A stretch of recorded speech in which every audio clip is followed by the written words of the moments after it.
So as you already know, and you've heard like a million times by now, Jayden Daniels had a phenomenal rookie season. The best rookie season in NFL history. It was so much so that at a point in time, Jayden Daniels was in the MVP conversation until he got hurt. And this isn't the first time that we've seen crazy good rookie seasons from players. Throughout the whole history of the league, you've always seen rookies come in and play phenomenal. But this was the first time that we've seen a rookie come in and play at an MVP level and lead his team all the way to the NFC Championship, especially a team that was pretty much trash before he got there. But Jayden Daniels will have a sophomore slump. At least that's what I've been hearing. And for the most part, I've been trying to figure out what did he do last season for fans and media members to feel like he's going to have a second-year slump. And after doing my extensive research, I figured out why they believe Jayden Daniels is going to have a second-year slump.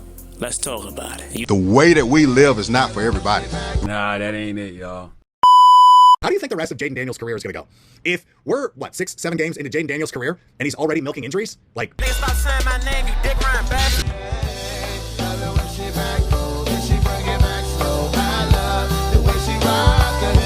I love the way she move it, shake it on me.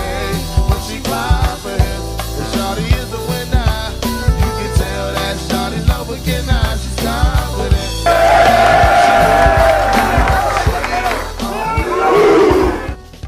YouTube, what's going on? It's Juan Gotti here. We have a Washington Commanders video, and in today's video, I'm coming on here with a video where we're going to be talking about how I cracked the code and figured out why people believe Jayden Daniels will have a sophomore/second-year slump. So without further ado, let's get straight into today's video. Before we do, make sure you guys go down below, leave a like on this video, subscribe to the channel. If you are new, turn on post notifications so you get notified when I upload new videos like this to the channel. We're on the road to 10,000 subscribers, so we greatly appreciate it if you haven't reached that goal as soon as possible. Thank you so much. Let's get straight to it. So when I say I've done my own extensive research, I'm simply talking about Juan Gotti's brain, because my brain is literally 90% NFL football and 10% anything else. That's probably why I can't figure out my life right now. But nah, in all seriousness, the Washington Commanders quarterback Jayden Daniels did something that was so crazy last season that we typically haven't seen before, or actually we have. His name is CJ Stroud. The year prior, CJ Stroud did something very similar that Jayden Daniels did last season. And this is simply why people believe Jayden Daniels is going to have a sophomore slump. I'm sorry, CJ, but yes, I'm blaming it on you. And it's not really your fault. It's the fans and media members' fault for putting it on you. CJ Stroud set the standard. He came in and took the league by storm. Before there was a Jayden Daniels, it was CJ Stroud who did something very similar again the year prior.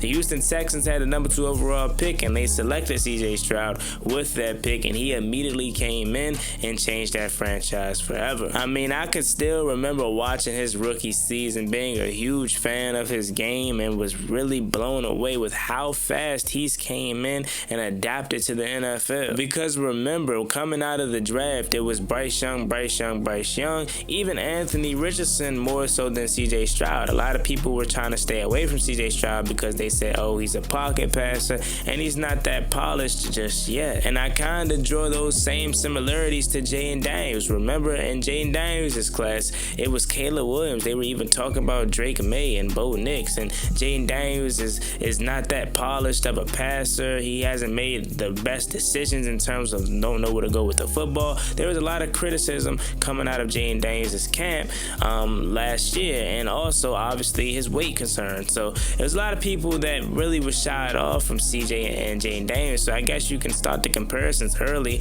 during their draft time. And CJ didn't let that affect him. He came right in and immediately turned that franchise around and immediately had them at the top of the AFC South. So his standards was set high as he won Offensive Rookie of the Year, threw for 4,000 yards, led them to a playoff victory. He went absolutely crazy. So his second season, everyone expected him to take that next leap and be in the MVP conversation. And quite frankly, he didn't do that. But when people bring that up and they say CJ Stroud had a sophomore slump, I tend to laugh because although he didn't play the best football himself, he still led them to the playoffs. He still had them winning the AFC South and a positive record with everything that was going on. Not taking no excuses away from CJ Stroud. He did not play his best ball. He'll be the first to tell you that. But he also didn't have the receiving core that they went out and got. Stephon Diggs, Tank Dell, Nico Collins were barely on the field together for a consistent basis. That was supposed to be the offense that took them to the next level.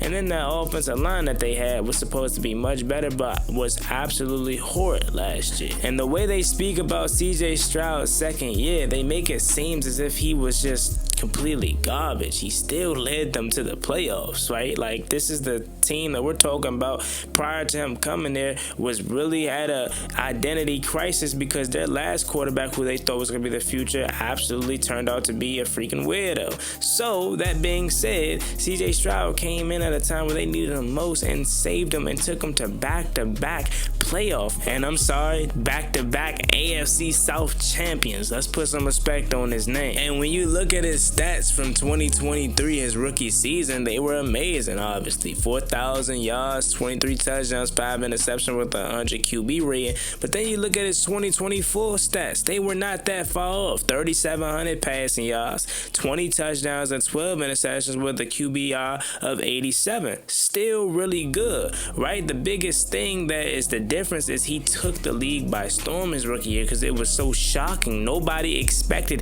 this guy in Houston to come do what he did. That's why they set the standard so high for him in year 2. But let me ask you this question. Every quarterback in the history of his game that's been a Hall of Famer, that's been a Pro Bowler, you look at all their seasons, are they all the same? No. Every year is different. Some years are better than others, but that doesn't completely make you a bust or you're in a slump or nothing like that. Every year is completely different. And the only thing I would simply say what was different about CJ is that his clock felt sped up at times last year more than it did in year 1. He felt more comfortable in year 1. But again, when you're dealing with all the injuries that you're dealing with around him and you can't really lock in how you normally would, it's going to be different. His decision making definitely took a decrease last season, but I don't want to put it all on injuries because he definitely has to be better. But I personally don't see him having a second year slump. I think year 2 was just a adverse year, and he still led his team to another AFC South title. So now this is where it comes into play for my boy Jayden Daniels.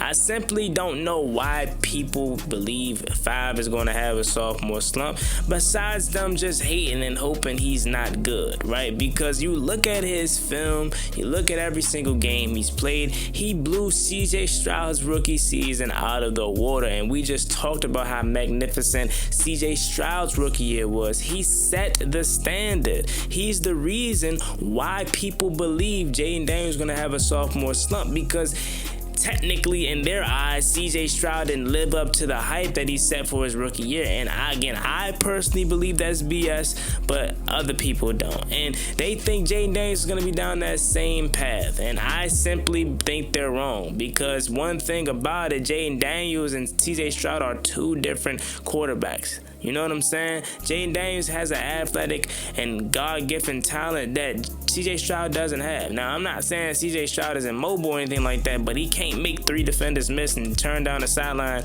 and turn on the jets. You know what I'm saying? Don't have that ability to take it 60 yards to the house. So not only can he kill you with his legs, but obviously, as we've known time and time again, his arm is impeccable. I simply go back to that Eagles game when he threw that anticipation pass to Jamison Crowder before Jamison Crowder was even in the screen. You go to that Falcons game, he literally put us on his back time and time again throughout the season.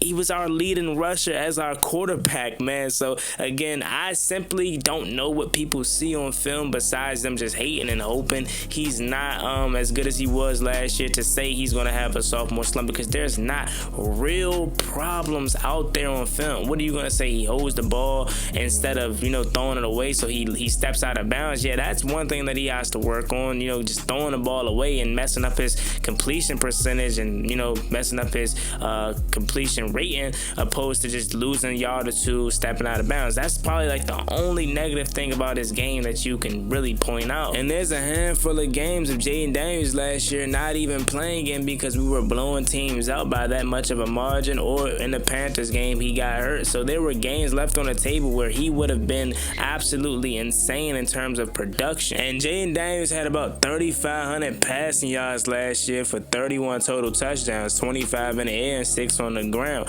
And I'm gonna be completely honest with you, I feel like the only reason why people are saying Jayden Daniels is gonna have a sophomore slump is because, again, CJ Stroud didn't take that MVP level leap that he was supposed to take in year 2. But even that being said, he still led his team to back-to-back AFC South titles and playoff wins. So in my opinion, I just think a lot of people want to see Jayden Daniels fail or say he's gonna have a sophomore slump because CJ Stroud, in their eyes, didn't have the MVP second season that they think he was going to have.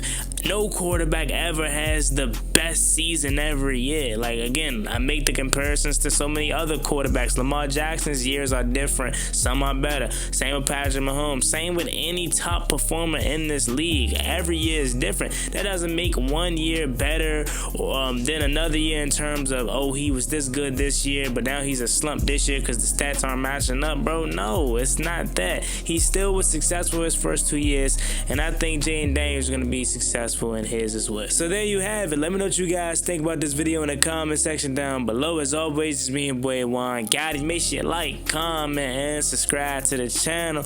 We're on the road to 10,000 subscribers, so we greatly appreciate it if you haven't reached that goal, so we can get there as soon as possible. Thank you so much. Y'all have a blessed one. Stay safe. I'll see y'all later, Slump. Enjoy Memorial Day. Peace. Never gave up one.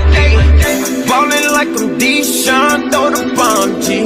That's IG, my jersey never seen a laundry.